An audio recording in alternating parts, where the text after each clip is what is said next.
Alright guys, I'm gonna be showing you how I made nearly $100,000 in just the last week by trading options in this market. So as always, you can see the proof is right here. So from 4.8 to 4.14, which is a week, made 70K, so almost $100,000. The craziest part about this is the bulk of these profits literally came from 3 or 4 trades. I'm gonna show you how you could do the same exact thing, and the next time you see this setup happen, you can repeat it for yourself and make a ton of money. So I traded the markets in literally both directions. So when the markets made this big move to the downside, I caught this big continuation lower with puts, and then when we had this big low that was made, I caught the overextension move to the upside. But for this video, we're gonna be talking about the overextension move and how to play that for a mean reversion trade.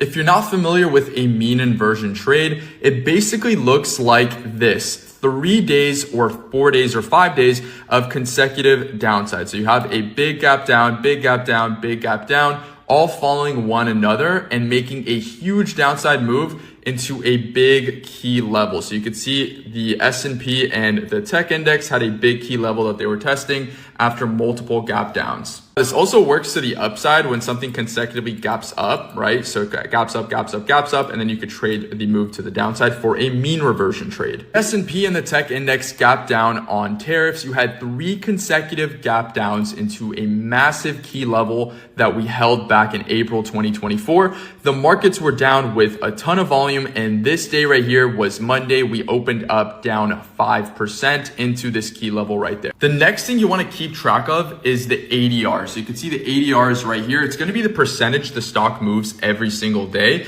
And it's basically going to tell you if the stock is overextended on the day or if it's not overextended. So for example, this stock's ADR is 2.5%, meaning if it moves more than 2.5%, it's now moving over to usual average daily range. So knowing that, we can calculate how far away the stock is from the moving averages compared to its ADR. So for example, you can see right here, the AEMA when we were opening up was all the way up here at 463. That's a 12% extension from the AEMA, and the ADR is only 2%, meaning that's about a 5x on the ADR away from the AEMA. So the recipe is 3 consecutive gap downs or more. You have a big overextension from the AEMA into a very key level, and then a ton of volume is going to be the next confirmation that things are going to reverse and see a mean reversion idea. So how do you actually enter this? Well, you want to mark out the key level that the price is retesting into on the daily time frame. And what you want to do is basically after the 3rd consecutive gap down or 4th consecutive gap down, wherever you're seeing this extension, you want to see if price will undercut this level and then get back above that spot.